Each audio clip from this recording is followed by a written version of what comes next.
Voilà. J'aurais souhaité que nous commencions par lire et ensuite nous allons commencer notre prédication. Je suis dans Matthieu, chapitre 6.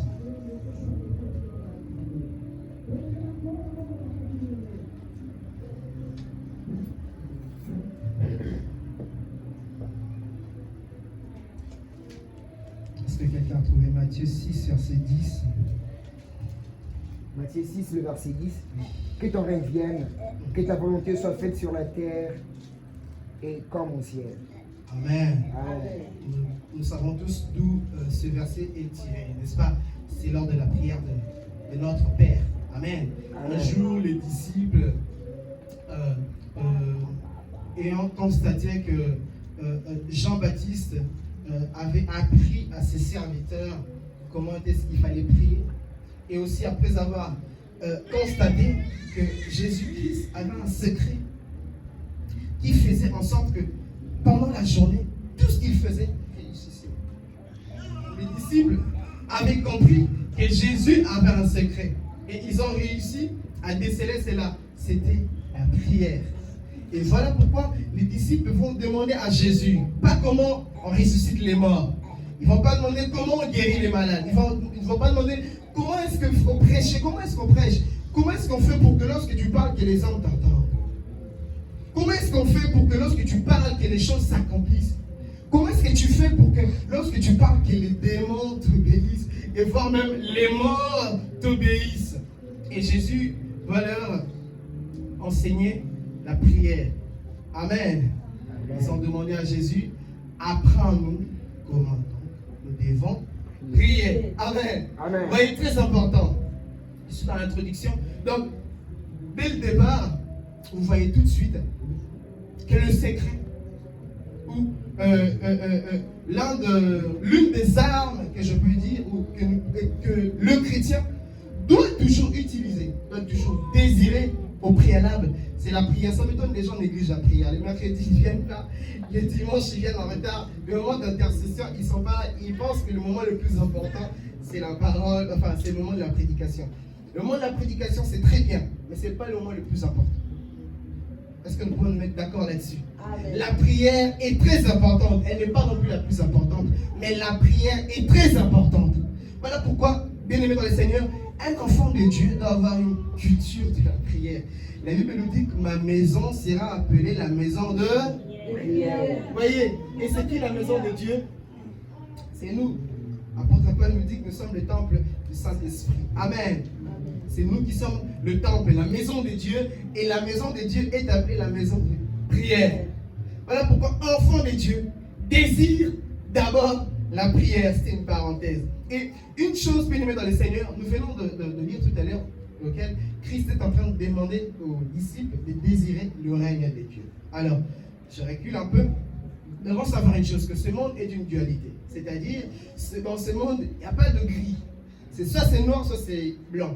Vous voyez ce que je veux dire? C'est-à-dire, si vous n'êtes pas de Dieu, ne vous dites pas que vous êtes quelque part ou en évidence. Sachez une chose, la Bible nous dit, c'est lui qui a le Christ à la vie. Est-ce qu'il y a une vie entre la vie et la mort? Il n'existe pas. C'est soit vous l'avez, soit vous ne l'avez pas. Parce que même une minute avant la mort, c'est toujours la vie. Vous comprenez? Et en passant, j'aimerais dire à quelqu'un, aussi longtemps que tu n'es pas mort, aussi longtemps que tu es en vie, bien-aimé dans le Seigneur, tu dois espérer à la gloire. Alléluia. Je recule maintenant. Donc je disais ceci, parce qu'il n'y a pas de entre Dieu et le diable. Le monde est d'une dualité, je répète, dans lequel nous avons que deux entités qui règnent ici sur la terre. Et nous ne pouvons pas être ignorants par rapport à cela. Alléluia. Et d'ailleurs, Job nous le dit, n'est-ce pas, qu'en réalité, l'homme, c'est l'esprit. Alors pourquoi est-ce que Job va le dire? Parce que vous devez savoir une chose, que, bien aimé dans le Seigneur, nous sommes le résultat de ce qui est spirituel. Au commencement, Dieu est esprit. Alléluia. Et c'est Dieu qui crée. Et c'est lui qui a créé tout ce monde est esprit. Vous êtes d'accord avec moi? Et nous devons savoir une chose, parce que c'est lui qui est esprit, a créé ce qui est visible et ce qui est invisible. Amen. Vous comprenez ces choses? Amen. Et cependant, nous ne devons pas ignorer le fait qu'aujourd'hui, ou alors dans le monde, le monde est un résultat, ou ce qui est physique, ce qui est palpable, et même ce qui ne se voit pas, est un résultat spirituel. Et Christ, n'est-ce pas que la parole de Dieu nous dit que celui qui est en moi est plus fort que celui qui est dans le monde. Qui est dans ce monde? C'est toujours un esprit. Vous comprenez ces choses? Celui qui est en moi est plus fort que celui qui est dans le monde. On est en train de parler de deux choses. Celui qui est en moi, Jésus, le Saint-Esprit, Dieu le Père, est en moi. Et il y a encore un autre qui est dans le monde. Donc, étant qu'enfant de Dieu, ou étant qu'un être humain, ayant une conscience, tu dois savoir une chose. C'est qu'il n'y a pas de entre le ciel et la terre. Et d'ailleurs, ce qui fait la différence entre la chrétienté ou le christianisme et d'autres religions, c'est le fait que les chrétiens, s'accaparent ou obtiennent le salut bien aimé sur la terre. C'est-à-dire, un enfant de Dieu est sur la terre, mais a déjà en fait le ciel en lui. C'est-à-dire, à partir de la terre, tu peux déjà savoir si tu iras en enfer ou pas. Vous êtes d'accord avec moi? Amen. Vous êtes d'accord avec moi? Amen. Vous voyez? Donc même ici sur la terre, c'est soit vous êtes déjà en enfer, soit vous êtes avec Dieu. Et gloire soit rendue à Dieu parce qu'actuellement, nous ne savons pas forcément d'où nous venons. Enfin, quand je le dis de manière scientifique, nous ne savons pas vraiment d'où nous venons, c'est-à-dire avant que tu naisses, tu étais où exactement. Vous voyez, si bien que nous étions dans l'éternité avec Dieu. Mais par contre, où nous irons, nous en avons la connaissance. Hein? Et de deux, nous avons la possibilité d'en faire le choix. C'est-à-dire, tu as le choix de choisir où aller. Alléluia. Amen. Très important. Donc, je réitère en disant qu'ici sur la terre, il y a soit Dieu, soit le diable. Il n'y a pas d'entre les deux. Et dans le monde spirituel, il n'y a qu'un seul système, bien aimé dans le Seigneur, qui règne ou qui est établi. C'est la monarchie, c'est-à-dire le royaume. Un endroit auquel on a un roi, un endroit auquel il y a une seule personne qui règne et qui a le pouvoir absolu. Ce n'est pas la démocratie. Que ce soit chez le diable ou chez Dieu, il n'y a pas de démocratie. Et il me dit, il n'a ni juge ni conseiller. Vous voyez, le président a des conseillers. Les anges ne sont pas les conseillers de Dieu. Vous comprenez ces choses? Dans le monde spirituel, c'est un système, je dirais peut-être plutôt politique, qui est mené comme un royaume. Voilà pourquoi même Christ, lorsqu'il vient, il vient nous présenter le royaume. Il ne vient pas nous présenter, un pays, une république démocratique. Vous comprenez ces choses? Alléluia. Amen. Alléluia. Amen. Voilà. Je me permets de vous poser des questions, parce que en fait, l'objectif, en tout cas, ce que nous enseignons, que vous puissiez les mettre en pratique derrière. Parce que ça ne sert à rien de venir étaler une connaissance, ça ne sert à rien de passer devant pour montrer qu'on sait. Ce n'est pas ça l'objectif. L'objectif d'une prédication, c'est de changer de vie. L'objectif d'une prédication, c'est d'être compris. Vous comprenez? On ne vient pas admirer un homme qui parle bien, un homme qui est éloquent. On vient écouter la parole de Dieu parce que nous croyons que cette parole est vie et esprit. Alléluia. Voilà pourquoi nous cherchons toujours à savoir si vous comprenez. Et si vous ne comprenez pas, bien sûr, vous levez la main et je vais répéter ce que j'aurais dit. Alléluia. Amen. Très important. Et dans ce royaume bien aimé dans les seigneurs, vous devez savoir une chose, parce que chaque royaume, bien sûr, a un peuple. Et évidemment que le roi, comme j'ai dit, a un pouvoir absolu. Il est le souverain. C'est-à-dire il n'y a que lui qui a le dernier mot. Vous voyez, aujourd'hui, je vais donner un exemple très rapidement, soit en France, ou la plupart d'entre nous, je pense, sont congolais de Kinshasa, n'est-ce pas? Il y a des gens, bien sûr, et ici, parmi nous aussi, il y a ceux qui sont de Congo, du Brazzaville, de l'Angola. Je pense que c'est un peu la même chose. C'est-à-dire le président a des conseillers, a des ministres, etc. Amen. Mais ici, dans le royaume, le roi a le pouvoir absolu. Voilà pourquoi est-ce que lorsqu'il y a un souci, les gens vont tout de suite voir le roi. Pourquoi? Parce que on suppose que toute décision qui est prononcée sur le peuple provient uniquement du roi. Vous voyez? C'est pas comme dans la démocratie où les ministres, le premier ministre peut décider certaines choses, où le président partage le pouvoir. Vous comprenez ces choses? Alléluia. Amen. Alléluia. Amen. Et voilà pourquoi je disais que le sous-thème, ou mon sous-thème sera appelé la faute de celui qui gouverne. Pourquoi bien aimé dans le Seigneur? Parce que, étant qu'humains, nous vivons tous forcément sous un royaume spirituel. Je ne sais pas si je me suis fait comprendre. Par rapport à tout ce que je viens de vous dire, nous vivons tous sous un royaume spirituel. Soit tu es dans le royaume de Dieu, ou alors tu es dans le royaume de l'autre. Alléluia. Et aujourd'hui, bien aimé dans le Seigneur, aujourd'hui, beaucoup de vies sont complètement détruites.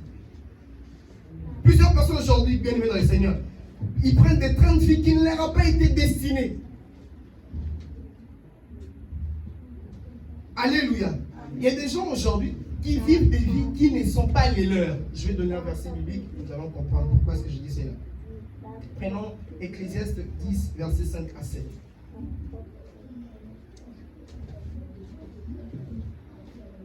Donc je disais ceci, que tout un peuple ou tout peuple dépend du royaume duquel il vient.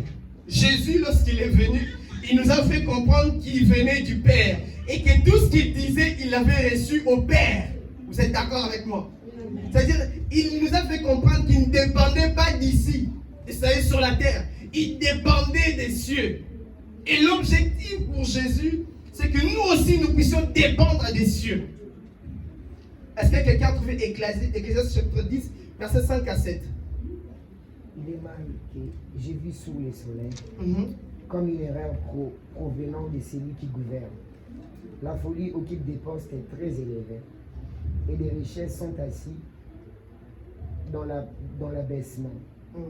Je vis des esclaves sur les chevaux, et des princes marchant sur la terre comme des esclaves. J'ai lu le verset 8. Alors c'est 5, non c'est bon, tu peux t'arrêter là. Est-ce que quelqu'un a une autre version? Est-ce qu'on peut répéter ce qu'on vient de lire? Est-ce que quelqu'un d'autre peut encore lire? Amen. Oui. Il y a un mal que j'ai vu sur la terre. Il y a un mal que j'ai vu sur la terre. Est-ce que je me permets de te donner le micro? J'aimerais que tout le monde entende. Voilà.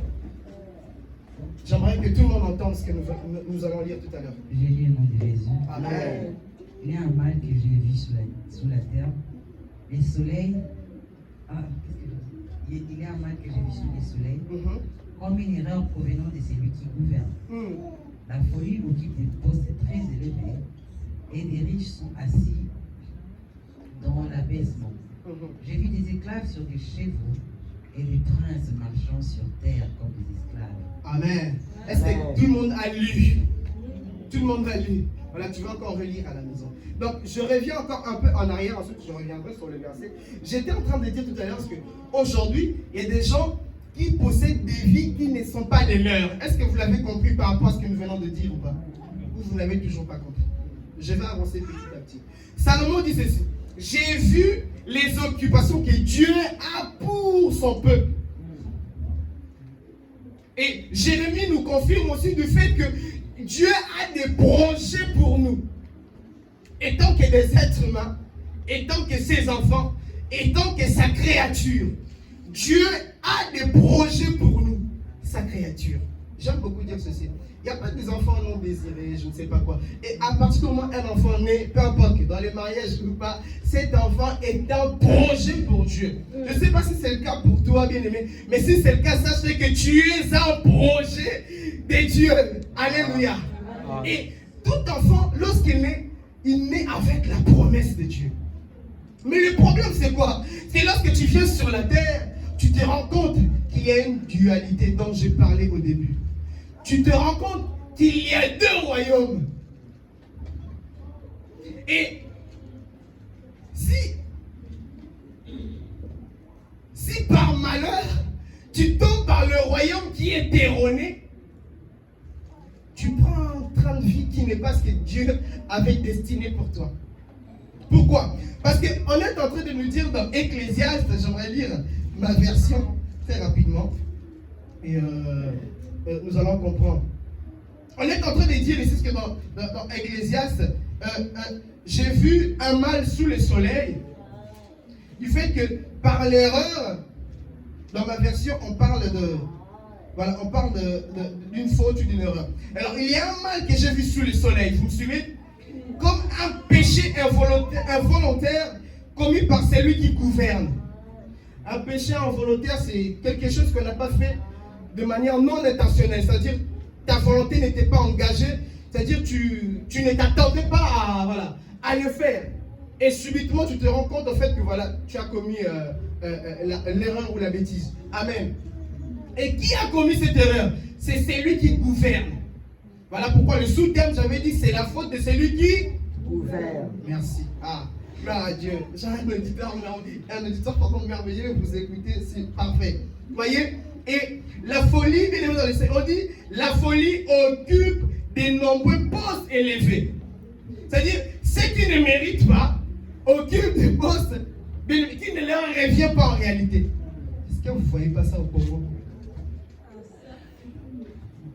Est-ce que ça vous est déjà arrivé de regarder une personne et de se dire, mais qu'est-ce qu'il fait là, lui? Comment il est arrivé là? Ça vous est déjà arrivé ou pas? De vous dire, mais non, lui là, c'est sûr qu'il est arrivé là par hasard. C'est pas possible. Et pourquoi ce genre de choses arrivent? Parce que justement, c'est lui qui gouverne, bien aimé, est imparfait et il commet des erreurs. Et maintenant, qu'est-ce qui se passe? Qu'est-ce qui se passe? Des riches sont assis dans l'abaissement. C'est-à-dire, ceux qui sont censés occuper certaines places, bien aimé dans le Seigneur, ne l'occupent pas malheureusement à cause d'une personne qui est en train de faire des erreurs. À cause de celui qui gouverne mal. Alléluia. Alléluia. Amen. Vous comprenez? C'est-à-dire, celui qui est censé être là n'y est pas à cause de celui qui a commis l'erreur. Qui a commis cette erreur? C'est lui qui gouverne. Voilà pourquoi mon sous-thème c'était, c'est la faute de celui qui gouverne. Est-ce que tu peux le dire? C'est la faute de celui qui gouverne. Dis-le encore. C'est la faute de celui qui gouverne. J'ai vu des esclaves monter sur les chevaux et des chefs en train de marcher comme des esclaves. Et c'est ce qui se passe aujourd'hui. Et des gens qui en réalité devaient se retrouver à certains endroits. Et puis, malheureusement, à cause du choix d'un être humain quelconque, tout est foutu. Et des gens qui ont fait des grandes études et qui finissent, je ne néglige pas, je ne dénigre pas, mais qui finissent dans des cabines téléphoniques, etc. Vous pouvez le voir comment. Parce que les licenciés, malheureusement, ne sont pas valorisés. Ne sont pas traités à leur juste valeur. Et quand vous regardez des gens qui dirigent, je préfère prendre je prends l'exemple du Congo parce que je préfère pas aller dans d'autres terrains que je ne maîtrise pas. Vous comprenez? Voilà. Alléluia. Donc, et c'est par là que nous nous rendons compte à quel point celui qui doit diriger, bien aimé dans les Seigneurs, est une personne qui est très importante. Alléluia. Celui qui doit diriger est une personne qui est très importante. Pourquoi? Parce qu'il a la possibilité de pouvoir changer des vies. Il a la possibilité de pouvoir bouleverser des vies. Alléluia. Alléluia. Et beaucoup de gens, bien aimés dans le Seigneur, sont victimes des mauvais choix d'autres personnes. Ou des erreurs des autres. Beaucoup de gens sont aujourd'hui le résultat ou victimes des choix d'autres personnes ou des erreurs des autres. C'est quoi régner, bien aimé dans le Seigneur? C'est quoi régner? Régner, c'est exercer du pouvoir ou l'exercice d'un pouvoir. C'est aussi la détermination d'une période, on va dire plutôt. C'est aussi, régner, c'est exercer un pouvoir, d'accord? Et pour un roi, régner, c'est exercer un pouvoir absolu. Amen. Et un règne, c'est aussi la détermination de la période de l'exercice d'un pouvoir. C'est-à-dire un moment, une période dans laquelle une personne est en train de gouverner. C'est aussi appelé un règne. Vous êtes d'accord avec moi? Donc je me permets de vous donner ces définitions pour que vous puissiez comprendre pourquoi est-ce qu'il est très important, bien aimé, d'avoir le regard sur celui qui règne. Celui qui règne, c'est celui qui a de l'influence. il a une domination sur les autres. Ici, nous avons vu un péché involontaire. Un péché involontaire a produit des effets graves dans la société. Ok, ceux qui étaient censés se retrouver à un endroit ne les sont plus à cause d'un être humain. Voilà pourquoi la parole de Dieu nous dit maudit soit celui qui se confie à l'homme. Pourquoi? Parce que les hommes sont tellement remplis des erreurs. Et ces genres d'erreurs comme ça influencent d'autres vies, ramènent d'autres dans les malheurs, ramènent d'autres dans les suicides, dans les pleurs, et etc. Et par là, j'aimerais interpeller les parents. Il y a des parents dans la salle. Les parents, vous êtes ceux qui gouvernent vos familles. Bon, je suis parent moi aussi. Nous sommes ceux qui gouvernent nos familles. Nous comprenons cela.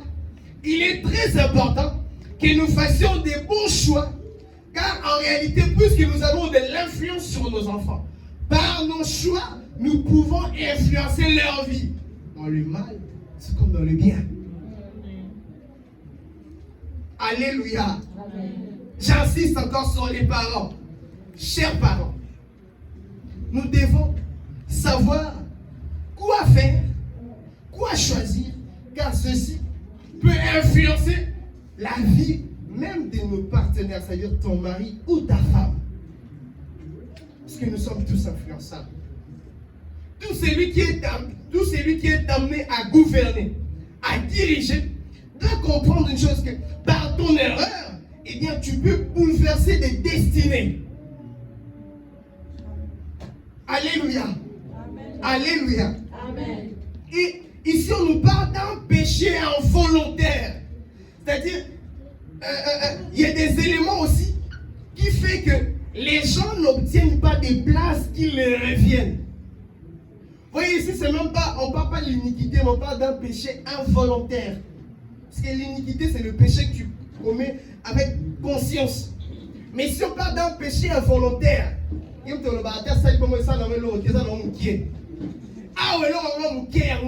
que je peux avoir l'attention de tout le monde? Et là, comment il y a mon pied, il y a mon nez, et bébé, je suis influencé par le destin. Amen. Et c'est le cas, il y a mon pied. Allah donné pour moi ça les l'autre côté. Alléluia.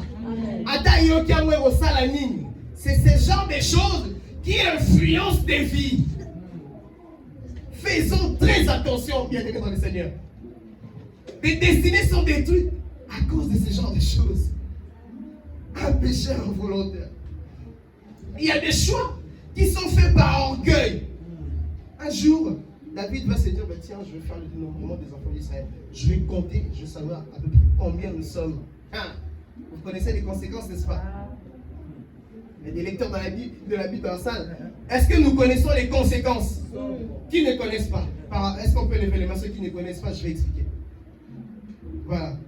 Merci pour votre humilité. Alors, qu'est-ce qui s'est passé? Eh bien, à cause de cette action, David, par orgueil, il a voulu se dire, tiens, je vais savoir combien nous sommes. Je veux savoir combien sont sous mon pouvoir. Et quelles en étaient les conséquences? Parce que Dieu a frappé. Dieu a tué. Il y a eu des morts à cause des choix par orgueil. Vous comprenez? Par orgueil. Je vais faire ceci pour qu'on voit. Et bien pour qu'on voit, ça menait à la mort. Ça détruit des vies. Peut-être que quelque part, il y avait un couple qui essayait qui était dans la période de préparation pour pouvoir se marier à cause du choix de David. Eh bien, l'un d'entre partis, un enfant qui avait peut-être besoin de l'affection de ses parents, eh bien, à cause du choix de David, qui était celui qui était en train de gouverner en ce moment-là, eh bien, une famille est détruite. Donc, la faute de celui qui gouverne.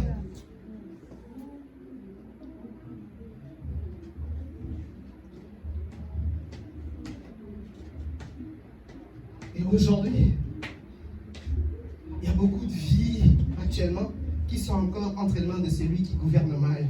Il y a des gens qui comptent sur les hommes, mais il y a aussi ceux qui sont sous l'influence du diable.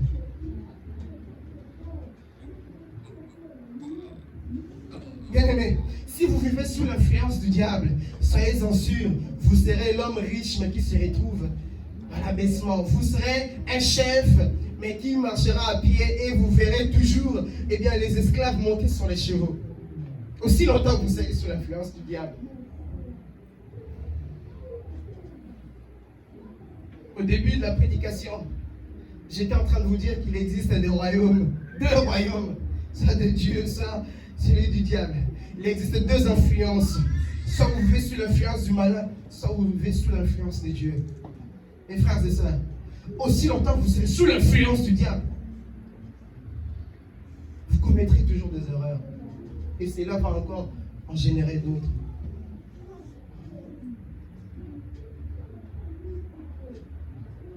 Voilà pourquoi Christ dit, lorsque vous prierez, dites que ton règne vienne. Pourquoi? Parce que justement, il y a déjà quelqu'un qui est en train de régner. Mais bien aimés, que nous le voulons ou pas, si Jésus ne règne pas, c'est le diable qui est en train de régner. Vous voulez savoir comment est-ce que, si c'est Jésus ou c'est le diable qui est en train de régner sur vous, regardez votre qualité de vie. Est-ce que vous êtes attaché au péché? Est-ce que vous n'arrivez pas à vous débarrasser du péché? Alors, je ne parle pas de ceux qui sont en train de tomber. Tu peux tomber, mais la Bible nous dit que le juste tombera cette fois et se lèvera.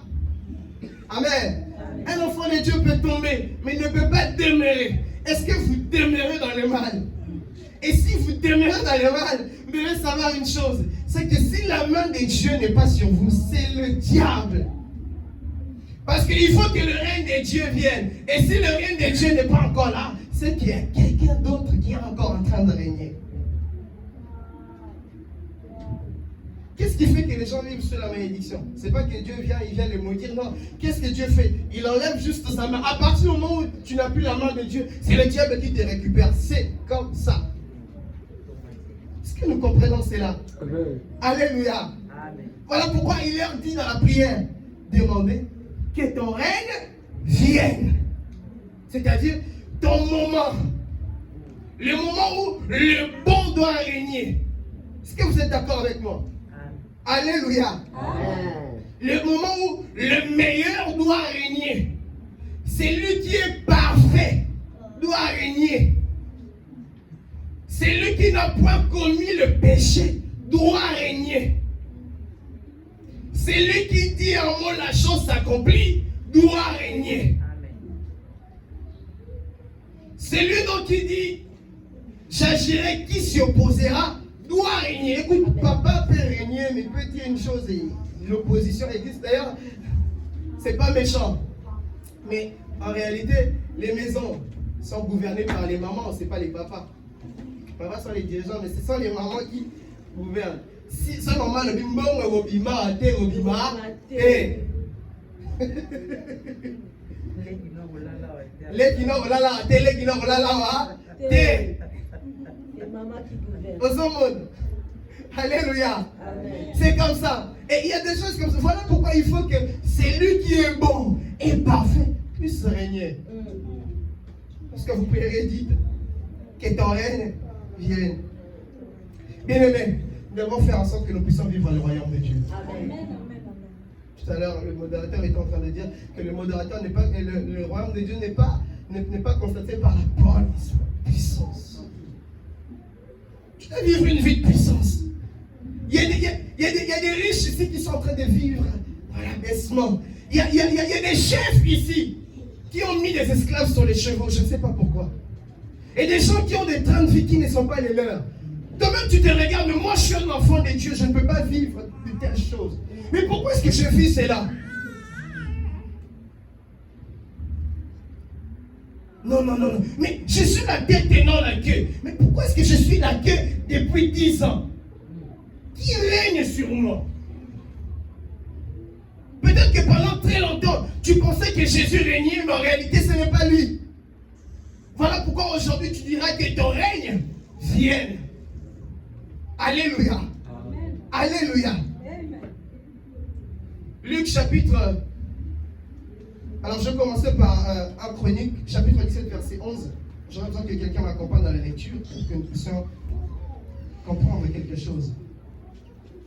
1 Chronique, chapitre 17, verset 11. Et j'aimerais vraiment que, à la fin de ce message, que nous puissions prier fortement et demander le règne de Dieu. Alléluia. En Chronique, chapitre 17, verset 11, quelqu'un a trouvé. J'ai la parole. Quand ta vie prendra fin et que tu iras rejoindre tes ancêtres, je ferai surgir après toi ton descendant, issu de tes fils, et j'affirmerai son règne. Ici, c'est Dieu qui parle. Et ici, lorsque l'on est en train de parler à David, on ne parle pas de Salomon, mais on est en train de parler de celui qui était censé venir régner réellement. Pourquoi? Parce que le règne de Salomon a failli, n'est-ce pas? Nous savons tous comment Salomon a fini. Mais Jésus n'a point failli. Qui est d'accord avec moi? Amen. Jésus a réussi. Jésus a dit tout est accompli. Est-ce que quelqu'un est d'accord avec moi? Amen. Luc chapitre 17, verset 21.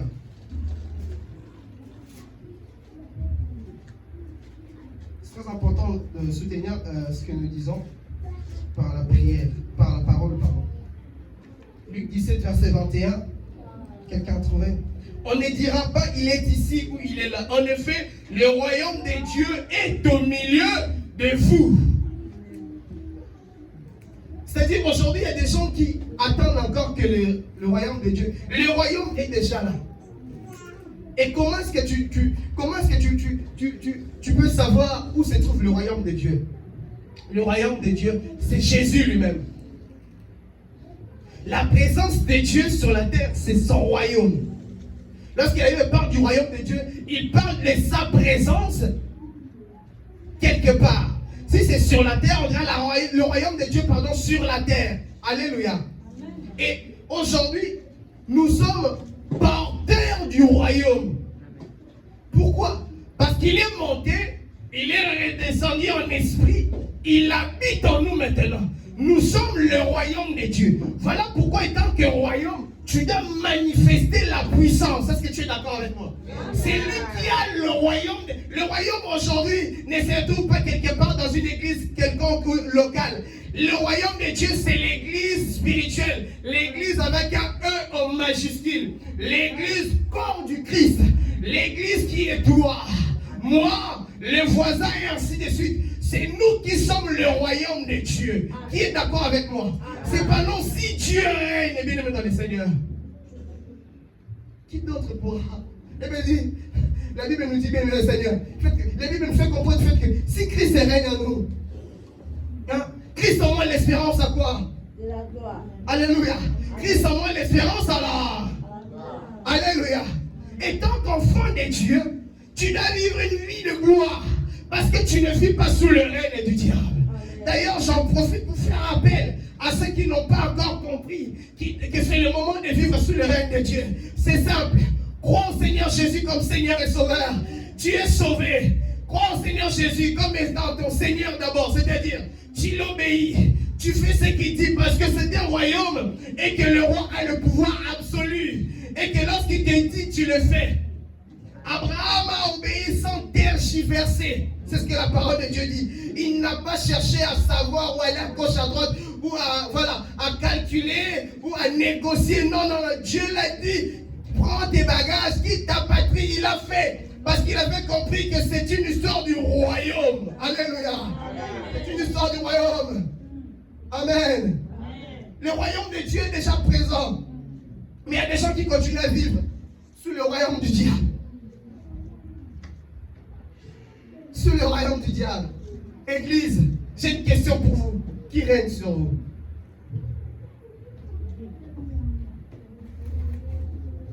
C'est une question que, voilà, cette réponse, tu te la donneras à toi-même quand tu seras chez toi et que tu vas commencer à faire des examens de conscience et regarder le train de vie que tu es en train de prendre aujourd'hui. Est-ce que réellement le royaume de Dieu peut passer par là? C'est que quelque part, il y a quelqu'un d'autre qui gouverne. Voilà pourquoi je disais mon sous-thème c'était c'est la faute et c'est lui qui gouverne. Mais aujourd'hui, ce n'est plus question de faute de celui qui gouverne parce que tu as le choix. Auparavant, les enfants pouvaient vivre sous l'influence des croyances de leurs parents. Mais aujourd'hui, tu as le choix de croire en Jésus. Tu as le choix de choisir le royaume sous lequel tu veux vivre. Aujourd'hui, tu as le choix tu as la possibilité de faire le choix de celui qui doit régner sur toi. Christ leur a posé la question de vous, pourquoi vous m'appelez Rabbi? Pourquoi? Les hommes ont compris que c'est lui qui doit être le Seigneur. C'est lui qui doit régner sur nous. Alléluia. Jésus doit régner dans ta vie. Frères et sœurs, papa, maman, j'insiste là-dessus.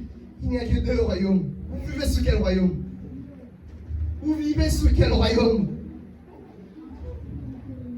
Autrefois, c'était la faute de celui qui gouvernait. Mais aujourd'hui, sous quel royaume vivez-vous? La Bible dit, en ce qui concerne le royaume de Dieu, les portes de ces jours de mort, quand je dis le royaume de Dieu, vous comprenez, n'est-ce pas, que je parle de l'église? Les portes de ces jours de mort ne pouvoir rien contre elles. Pourquoi la mort? Pourquoi est-ce que vos affaires sont mortes? Pourquoi est-ce que ce que vous faites ne marche pas? Est-ce que vous vivez sous le royaume de Dieu? Pourquoi est-ce que 1 plus 1 pour toi, c'est pas égal à 2? Pourquoi est-ce que pour toi, ce qui est facile pour les autres est obligatoirement une équation auquel on doit chercher des mathématiciens et tout comme ça? Il y a des gens qui sont victimes des erreurs médicaux. C'est celui qui gouverne, c'est les docteurs en ce moment-là. Et il fait l'erreur, il fait la bêtise. Parce que les hommes sont imparfaits. Mais quand tu vas à l'hôpital, est-ce que tu crois au docteur ou tu crois en Dieu? Voyez-vous ces choses?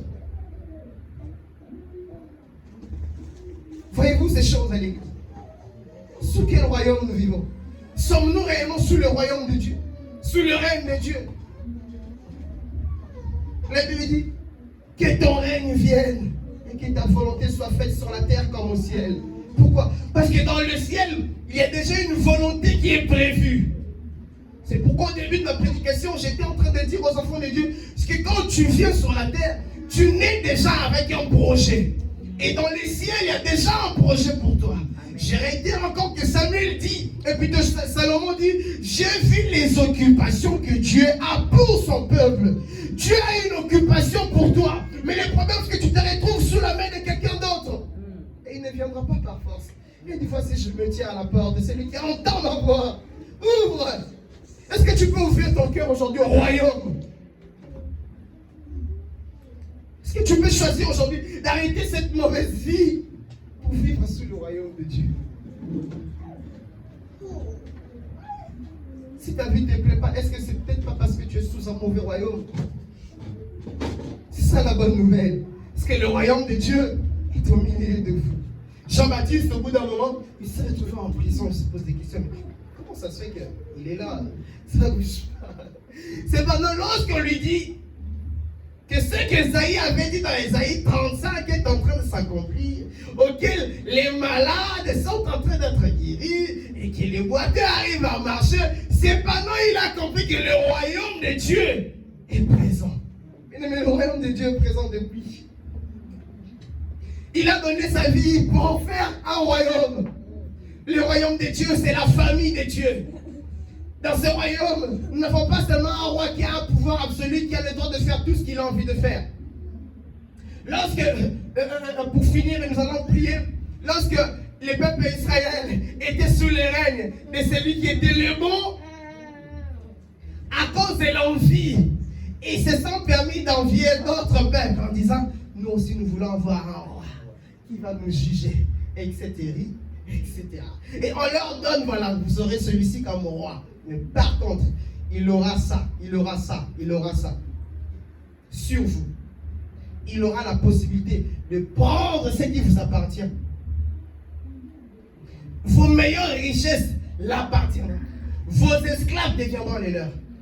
Vous vous rendez compte? Vous êtes sous un royaume auquel le roi a le pouvoir sur tout, même sur votre femme, sur votre mari. Aujourd'hui, il peut décider, bah écoute, aujourd'hui, il sera au palais. Et nous savons tout ce qui s'est passé. À cause de la faute de celui qui gouvernait. L'arche de l'alliance est partie. La faute de celui qui gouverne. Mais bien aimé dans le Seigneur, les hommes gouvernent très mal. Vivez sous les règnes de Dieu. Ne vivez pas sous la gouvernance de votre patron. Ne dépendez pas de lui. Oh, j'aimerais réitérer encore là-dessus. Écoutez, n'ayez pas besoin de travailler pour vivre. C'est troublant. Je répète encore, n'ayez pas besoin de travailler pour vivre.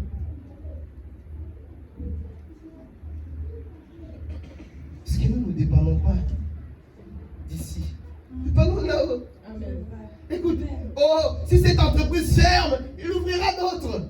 Il ouvrira d'autres portes. N'est-ce pas qu'il a tracé des chemins dans le désert? Pourquoi? Parce qu'il était celui qui était le bon pour régner. Parce que Jésus règne. Ne vous en faites pas. Ils se sont retrouvés face à la mer Rouge. Ils ne savaient plus où aller. Mais puisque c'était le bon qui était en train de régner, eh bien il a ouvert la mer Rouge. Que ton règne vienne. Ma prière est que le règne de Dieu descende dans ta vie. Le règne de Dieu descende dans ta maison. Que ta maison dépende du royaume de Dieu. Parce que dans son palais, tout se crie gloire. L'enfant de Dieu vit une vie de gloire. Une vie de miracle. Pas d'inquiétude. Le problème, c'est que tu te retrouves dans un autre palais qui n'est pas celui dont tu étais destiné. Nous avons été tous destinés à Dieu. Mais nous sommes venus sur la terre. Nous avons fait des mauvais choix. Écoute la parole de Dieu, mets-la en pratique. Parce que dans chaque royaume, il y a des lois. Amen. Et dans ce royaume, c'est juste simple. Il nous dit son joug est léger, obéis juste, c'est tout. Vous voyez, tellement simple. Il nous dit encore, vaut mieux l'obéissance que le sacrifice. Dans son royaume, c'est tellement simple. Vaut mieux l'obéissance que le sacrifice. Dans l'autre royaume, tu dois donner ton père, tu donnes ta mère, tu donnes tes enfants. Par la suite, tu n'auras plus personne à donner. Après, c'est toi qu'on va récupérer. Vous voyez, son royaume est tellement simple. Il a dit, mon joug est léger. Que ton règne vienne. Que Jésus règne sur nous. Ma prière, que Jésus règne dans cette assemblée. Amen. Que Jésus règne dans chaque vie. Le royaume de Dieu est déjà en nous, bien-aimés. Et tout enfant de Dieu est amené à manifester la vie du royaume. Parce que lorsque le royaume est présent, le royaume est manifeste. Lorsque le royaume est en toi, le royaume se manifeste. Parce que nous ne sommes plus d'ici, mais nous sommes un peuple des cieux. Nous sommes totalement différents, mes bien-aimés dans le Seigneur. Tu n'es pas monsieur ou madame tout le monde. C'est que tout le monde fait, bien-aimés dans le Seigneur. Là où tout le monde a échoué, mais à cause du royaume de Dieu, toi tu réussis. Je dirais ceci, tout enfant de Dieu est un enfant de distinction. Là où les autres ont échoué avec la même personne, à cause du royaume, toi tu réussis. Je prophétise sur ta vie. Je déclare au nom de Jésus-Christ, à cause du royaume en toi, que tout ce que tu feras en acte et en parole connaîtra la réussite. À cause du royaume, je réitère encore en disant ceci, tous ceux qui passeront par tes mains, à cause du royaume de Dieu, connaîtra la réussite au nom de Jésus. Le royaume est une bénédiction, bien-aimé dans le Seigneur. Le royaume de Dieu. Voilà pourquoi que son règne vienne. Oh, sous les règnes de Dieu, il n'y a pas de malade. Les malades reçoivent la guérison. Les morts ressuscitent soi-même. Sous les règnes de Dieu. Église, sous quel règne nous vivons? C'est la question qu'on doit toujours se poser. Et comment tu peux savoir? Les aimés déclarent ceux qui sont des élus bien-aimés marchent selon l'esprit. Amen. Vous voyez ce qui fait la différence? Amen. Toi qui te considères comme étant enfant du royaume, tu dois marcher selon l'esprit. Pourquoi? Parce que le péché a été condamné à la chair. Voilà la raison pour laquelle toute personne, Christ bien-aimé, a vaincu. Lorsqu'on dit il a vaincu à la croix, vous savez ce qu'il a vaincu? Il a vaincu le pouvoir de la chair. Parce que les hommes ne pouvaient pas s'en passer. Les hommes faisaient passer leurs désirs avant leurs besoins. Je voulais que je donne un exemple. Une personne qui est sous la pluie, il a besoin d'un parapluie. Vous voyez, Il n'a pas besoin d'un scooter ou d'un vélo en ce moment-là. Est-ce que vous êtes d'accord avec moi? Mais voilà, celui-ci désire un vélo alors qu'il a besoin d'un parapluie. Vous comprenez la différence entre les désirs et les besoins? Mais qu'est-ce qui se passe? La chair fait passer les désirs avant les besoins.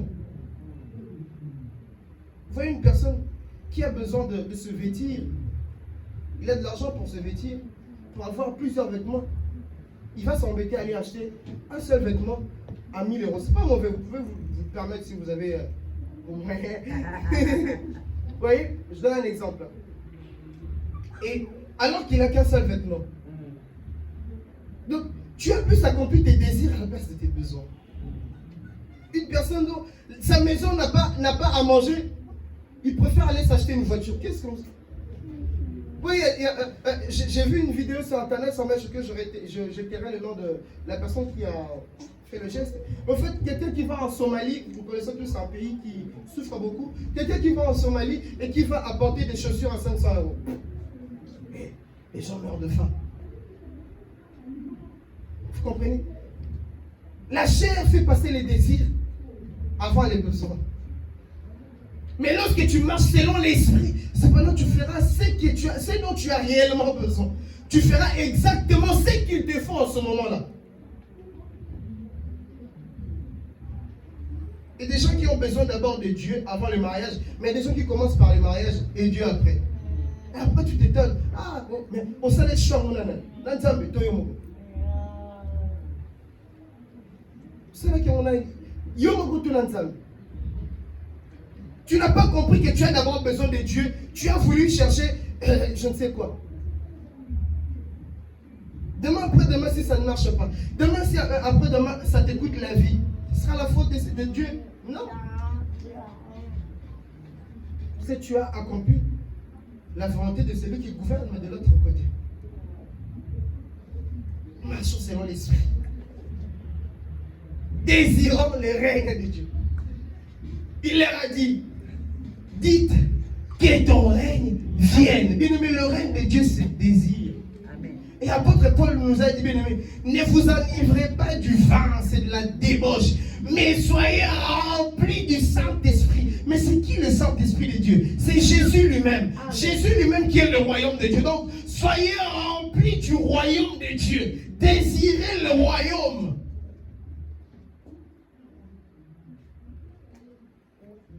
Avoir le royaume sur la terre, c'est une assurance d'aller un jour auprès du Père. Pour finir, j'aimerais poser une question à l'Église. Sous quel règne vous vivez?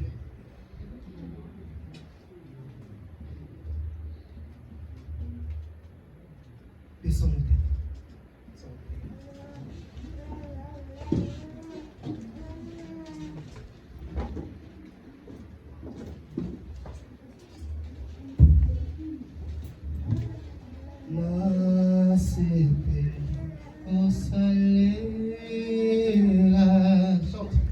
Yo